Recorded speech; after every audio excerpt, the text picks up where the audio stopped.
الحمد للہ رب العالمین والصلاة والسلام علی رسولہ الکریم اللہم صلی علی محمد وعلی آل محمد کما صلیت علی ابراہیم وعلی آل ابراہیم انک حمید مجید۔ قابل احترام معزز صحافی حضرات، آپ سب کا بہت شکریہ۔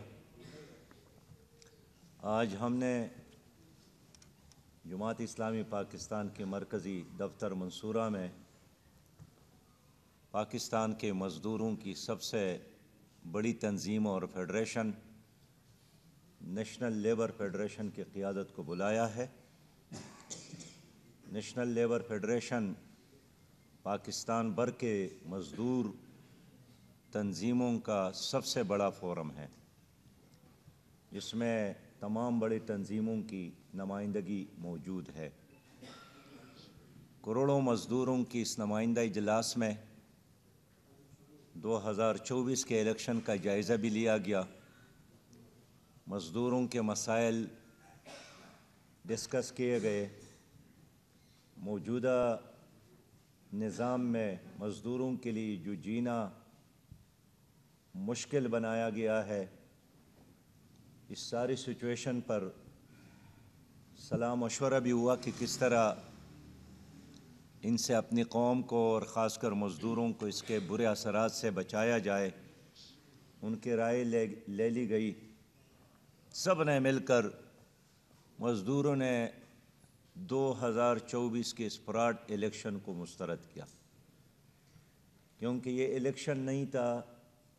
سب نے کہا کہ یہ سلیکشن تھا اور پہلے سے فیصلے کیے گئے الیکشن کے نام پر بہت بڑا مذاق کیا گیا، اور عوام کے ساتھ اس بڑے مذاق پر 1 ارب مجموعی طور پر اور 50 ارب روپیہ خرچ کیے گئے۔ اب جو بھی حکومت بنتی جا رہی ہے، 25 کروڑ عوام نے بننے سے پہلے اس کو مسترد کیا ہے۔ یہ ان لوگوں کی حکومت ہے جو ایک نہیں بار بار آزمائے گئے ہیں۔ پہلے لوگ سلیکٹڈ کی بات کرتے تھے، امپورٹڈ کی بات کرتے تھے، لیکن حالات نے ثابت کیا ہے کہ یہ پورا نظام ڈیفیکٹڈ ہے اور اس سے عام انسان کے لیے کوئی خیر کی توقع نہیں ہے۔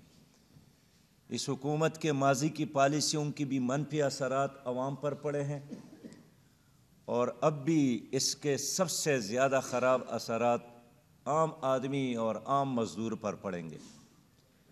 پاکستان میں اس وقت 7 کروڑ مزدور ہے، اور 7 کروڑ مزدوروں میں 6.25 کروڑ مزدور وہی ہے جو دہاڑی دار ہے، محنت کر کے رات کو اپنے بچوں کو کھلاتے ہیں، اور اس میں 1.5 کروڑ ایسے مزدور ہیں جن کی ملازمتیں ہیں مستقل۔ ہم سمجھتے ہیں کہ جو مزدور ہے یہ ہمارے ملک میں معیشت میں، ہمارے ملک کی خوشحالی اور معیشت میں ریڑھ کی ہڈی کی حیثیت رکھتا ہے، لیکن حکومت کی غلط پالیسیوں کی وجہ سے، IMF کے ڈکٹیشن پر چلنے کی وجہ سے، بے انتہا تباہ کن مہنگائی اور بے روزگاری کی وجہ سے یہ ہڈی بھی اب ٹوٹ گئی ہے۔ صحیح بات یہ ہے کہ اب مزدور کے لیے بچوں کو 2 وقت کا کھانا کھلانا مشکل ہو گیا ہے، اپنے بیمار والدین کا علاج مشکل ہو گیا ہے، سانس لینا مشکل ہو گیا ہے، بچوں کو پڑھانا اور ان کے اسکولز کا فیس ادا کرنا مشکل ہو گیا ہے، بجلی کا بل ادا کرنا مشکل، گیس کا بل ادا کرنا مشکل، گھر کا کرایہ ادا کرنا مشکل، اور اب پاکستان میں جینا تو کیا مرنا بھی مشکل ہے، اس لیے کہ کفن کا کپڑا اور قبر کے لیے زمین اور جگہ پیدا کرنا بھی مشکل ہو گیا ہے۔ صحیح بات یہ ہے کہ نہ جینا آسان ہے اور اب نہ عوام کے لیے مرنا آسان ہے۔ پاکستان کے یہ 7 کروڑ مزدور اس کو اس وقت ایک ٹھیکیداری نظام کا سامنا ہے، اور ٹھیکیداری نظام دنیا بھر میں جہاں بھی ہیں اور خاص کر پاکستان میں اس میں مزدوروں کا بدترین استحصال ہوتا ہے۔ یہ ایک طرح کی لاقانونیت ہے اور ایک جنگل کا قانون ہے جو ٹھیکیداری نظام کی صورت میں مسلط ہے۔ پاکستان میں سماجی بہبود کے جتنے بھی پروگرام ہیں، EOBI کا پروگرام ہے یا ورکر ویلفیئر فنڈ کا پروگرام ہے، سوشل سیکورٹی کا پروگرام ہے، اس میں اربہ پیسہ موجود ہے، اور یہ تمام پیسہ حکومت کا دیا ہوا نہیں ہے، یہ مزدوروں کا اپنا فنڈ ہے جو ان کی تنخواہ سے جمع کیا جاتا ہے۔ لیکن تمام تر معلومات اور مشاہدات کی بنیاد پر ہم کہتے ہیں کہ سب سے زیادہ کرپشن اسی پر ہے۔ مزدوروں کے نام پر یہ فنڈ قائم تو ہوتا ہے، لیکن کھانے والے اور بینیفیشریز اور اس سے اپنے لیے فیسلٹیز کا اہتمام کرنے والے سرکاری آفیسرز ہیں۔ اس لیے کہ اس فنڈ سے مزدوروں کی غربت، مزدوروں کے مسائل حل کرنے کا کوئی پروگرام اب تک حکومت کے ساتھ نہیں ہے۔ اب المیہ یہی ہے کہ 2024 کا الیکشن بھی ہوا، لیکن اس الیکشن میں مزدوروں کا کوئی حقیقی نمائندہ اسمبلی میں نہیں گیا۔ جاگیردار پہنچا ہے، کرب سرمایہ دار پہنچا ہے، لینڈ مافیا پہنچا ہے، ڈرگ مافیا کا نمائندہ پہنچا ہے، اور وہی پرانے جاگیردار گھرانے ہیں جو ہر حکومت اور ہر نظام کے ساتھ موجود ہوتے ہیں، ایک بار پھر ان کے چہرے ہی ایوانوں میں نظر آتے ہیں۔ ایسے میں توقع ہی نہیں ہے کہ یہ لوگ مزدور کے مسائل حل کریں گے۔ محترم بھائیوں، ہم چاہتے ہیں کہ مزدوروں کے مفادات پر مبنی ان کے مشورے سے ایک نئی قومی لیبر پالیسی بن جائے، اور اس قومی لیبر پالیسی میں سے فریقی مذاکرات بھی ہو اور مزدوروں کے حقیقی نمائندگان کو شامل کیا جائے۔ جتنے ادارے ناکام ہیں اور جن اداروں میں کرپشن ہے اس کی وجہ سے وہ ناکام ہیں، ان کی تمام تر ذمہ دار حکومت اور حکومت کے آفیسرز ہے۔ لیکن بجائے اس کے کہ حکومت کرپشن کا خاتمہ کرے، جنہوں نے ان اداروں کو لوٹا ہے ان کے ساتھ حساب کتاب کرے، ان کا احتساب کرے، تو IMF کے کہنے پر انہوں نے نجکاری کا فیصلہ کیا ہے، اور ریلوے سمیت بہت سارے اداروں کا جو لسٹ تیار کیا گیا ہے کہ ہم اس کو ٹھیکیدار کے حوالے کریں گے، مزدوروں نے آج کے اجلاس میں نجکاری کا اور ٹھیکیداری نظام کی اس فلسفے کو 100% مسترد کیا ہے۔ ہم چاہتے ہیں کہ عارضی ملازمت مستقل کیا جائے، ہم چاہتے ہیں کہ ہیلتھ اینڈ سیفٹی کا نظام نافذ کیا جائے۔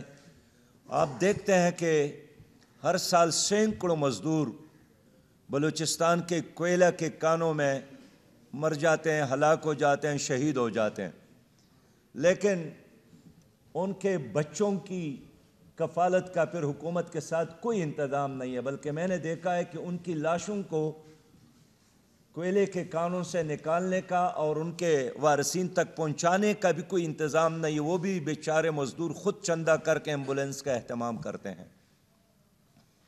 جتنے بھی غریب لوگ کارخانوں میں شہید ہو جاتے ہیں مزدوری کے دوران، محنت کے دوران، ساری دنیا میں ان کے بچوں کی کفالت کے لیے ایک نظام موجود ہے، لیکن پاکستان میں مزدور لاوارث ہے، اور جس طرح ایک ٹینکی کی کوئی قیمت نہیں ہے، وہ دریا اور پانی میں بہہ گیا یا کہیں دلدل میں پنس گیا اور ختم ہو گیا، اسی طرح مزدور کی صورتحال ہے۔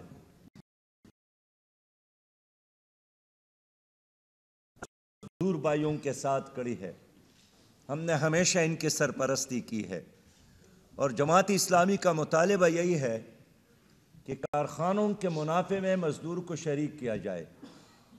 ہم چاہتے ہیں کہ زمین کے چاہتے ہیں کہ مزدوروں کے لیے ایک ویلفیئر کارڈ جاری کیا جائے، اور ہم چاہتے ہیں کہ مزدور کے لیے رہائش، علاج، ان کے بچوں کی تعلیم کے لیے ایک نظام بنایا جائے۔ یہ پاکستانی ہے، یہ انسان ہے، ان کا بھی اسی طرح معدہ ہے جس طرح بڑوں کا ہے، اسی طرح ان کو گرمی اور سردی لگتی ہے جس طرح بڑوں کا ہے، اسی طرح ان کے گھروں میں پیارے معصوم جیسے پھول جیسے بچے ہیں جس طرح بڑوں کے ہیں۔ لیکن مجھے افسوس ہے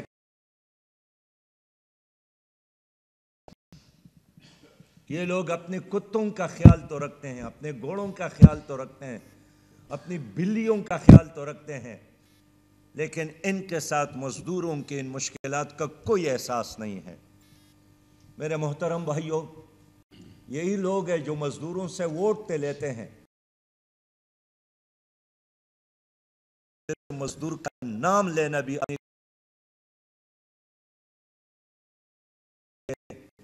اس ملک کو اب ایک ایسے نظام کی ضرورت ہے جس میں عام آدمی کے مسائل پر فوکس ہو۔ جماعت اسلامی سمجھتی ہے کہ جب تک مزدور خوشحال نہ ہو، جب تک کسان خوشحال نہ ہو، اور خوشحالی کی بنیاد یہی ہے کہ ان کی جان کی سیکیورٹی اور ان کی بنیادی ضروریات، اس کو بنیادی انسانی حقوق میں شامل کیا جائے اور اس کی ضمانت دی جائے۔ بہت سارے ایسے بین الاقوامی معاہدے ہیں جس پر پاکستان نے دستخط کیا ہے، لیکن ان بین الاقوامی کنونشنز اور ان معاہدوں کا پاکستان کوئی خیال نہیں رکھتا ہے۔ میں سمجھتا ہوں کہ آئین نے جو بنیادی حق دیا ہے ایک مزدور کو، ایک محنت کش انسان کو، ہماری حکومت ان کا نہیں رکھتی ہے۔ اور یہاں بس ایک کلاس ہے، ایک وی آئی پی کلچر ہے اور ایک وی آئی پی کلاس ہے۔ تمام مراعات ان کے لیے، تمام فیسلٹیز ان کے لیے۔ اب جنہوں نے ان کو ووٹ دیا ہے وہ تبدیلی چاہتا ہے، لیکن ووٹ گننے والے لوگ اس تبدیلی کے حق میں نہیں ہیں۔ ہمارے ملک میں پہلے ووٹ چرائے جاتے تھے، اب ووٹ کی بجائے رزلٹ چرایا جاتا ہے۔ فارم 47 والوں نے حلف لیا اور وزیر بنتے جا رہے ہیں، دربان جاری ہے، اور فارم ایجنٹ کے دستخط موجود ہوتے ہیں، وہ سڑکوں پر ہے، وہ احتجاج پر ہے، وہ الیکشن کمیشن کے دفاتر پہ کھڑے ہیں، وہ عدالتوں کے دروازوں پر کھڑے ہیں۔ یہ ظلم کا نظام، یہ جبر کا نظام، یہ استحصال کا نظام، یہ اب مزید نہیں چلے گا۔ جماعت اسلامی کا نہیں ہے، قومی اسمبلی میں نہیں ہے۔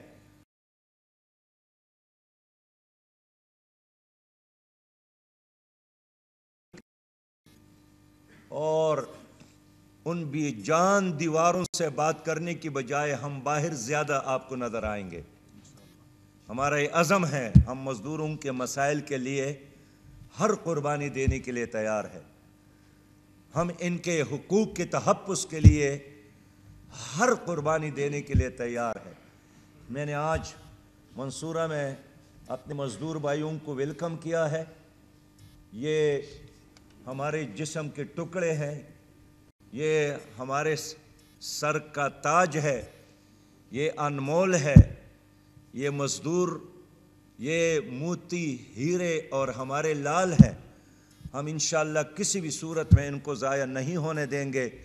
میں میڈیا کے موجودگی میں اپنے دائیں بائیں 7 کروڑ عوام کے قیادت کرنے والے اس مزدور قیادت کو یقین دلاتا ہوں کہ انشاءاللہ تعالی اس ملک میں ایک ایسا انقلاب آئے گا جس میں آپ کو اپنی محنت کا پھل ملے گا، جس میں آپ کے بچے، ان کی تعلیم اور ان کی عزت محفوظ رہے گی، اور جس میں آپ کو ہم ایک ایسا پاکستان دیں گے جس کے پاسپورٹ پر آپ فخر کریں گے، پاکستانی ہونے پر فخر کریں گے۔ میں معزز صحافی حضرات کا شکریہ ادا کرتا ہوں۔ اسلام زندہ باد، پاکستان پائندہ باد، اور مزدور اتحاد زندہ و پائندہ باد۔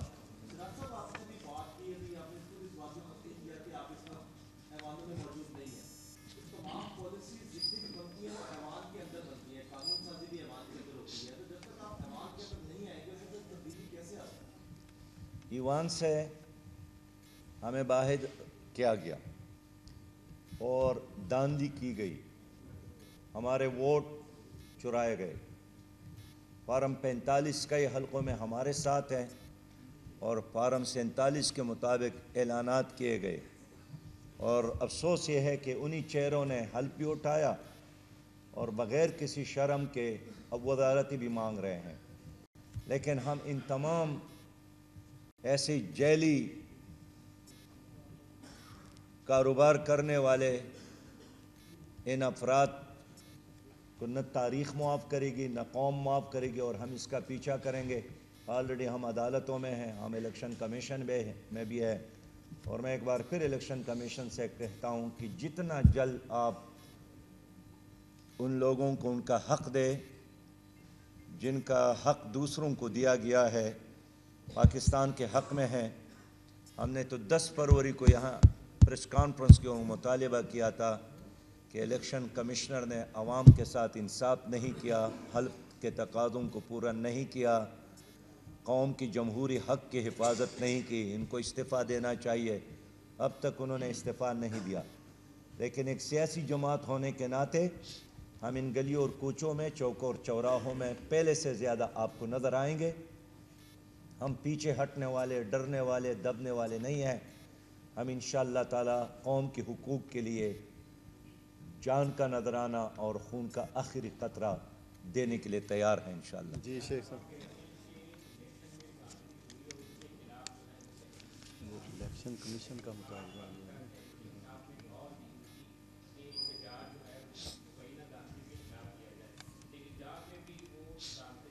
قومی سطح کا کمیشن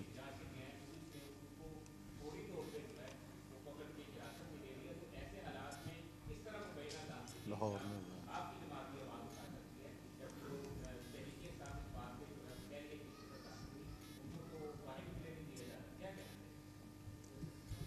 کہ پہلی بات تو اصولی ہے کہ الیکشن میں قوم نے جس پر اعتماد کیا ہے ان کو ان کا حق دیا جائے۔ میں یہ نہیں کہتا ہوں کہ ان کا بینیفیشری اگر جماعت اسلامی ہے تو ہمیں دیا جائے اور کوئی اور ہے تو اس کو نہ دیا جائے۔ جس کا بھی حق بنتا ہے اور وہ بالکل ظاہر ہے، علی الاعلان ہے، فیصلہ سامنے آیا ہے، ان کو ان کا حق دیا جائے۔ اور جعلی الیکشن، جعلی حکومت نہیں چلتی ہے۔ آپ 2 مہینے چلائیں گے، آپ 4 مہینے چلائیں گے، زیادہ سے زیادہ 9 مہینے چلائیں گے، بہرحال یہ کمپنی چلنے والی نہیں ہے۔ ہم نے یہی مطالبہ کیا ہے کہ ایک سپریم کورٹ ایک آزاد تحقیقاتی کمیشن بنا لے اور اس میں سیاسی جماعتوں کے نمائندگان کو بھی شامل کر لے تاکہ حقائق سامنے آ جائے اور دودھ کا دودھ اور پانی پانی کرنے میں اپنا کردار ادا کریں۔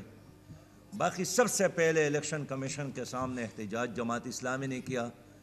اسلام آباد میں سیو دی ڈیموکریسی کانفرنس ہم نے بلائی، اور ہم سول سوسائٹیز کو بھی ساتھ لے کر اپنی اس جدوجہد کو آگے بڑھائیں گے۔ تشدد کی مذمت کر دیں گے۔ جہاں تشدد، جس طرح آپ نے کہا تشدد کیا گیا ہے، اس کی ہم مذمت کرتے ہیں، اور لاٹھی گولی کی سرکار نہیں چلے گی۔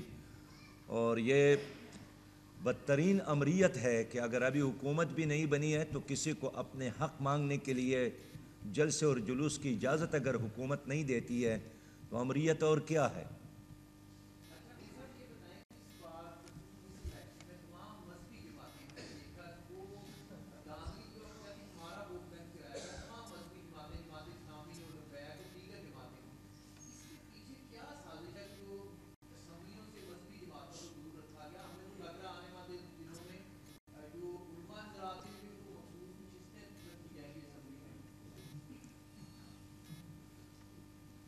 دیکھیے، یہاں ایک ریئلٹی ہے، اور ریئلٹی یہی ہے کہ بین الاقوامی اسٹیبلشمنٹ کسی بھی اسلامی ملک میں اسلامی تحریکوں کو نہیں چاہتا، اس میں کوئی شک نہیں ہے۔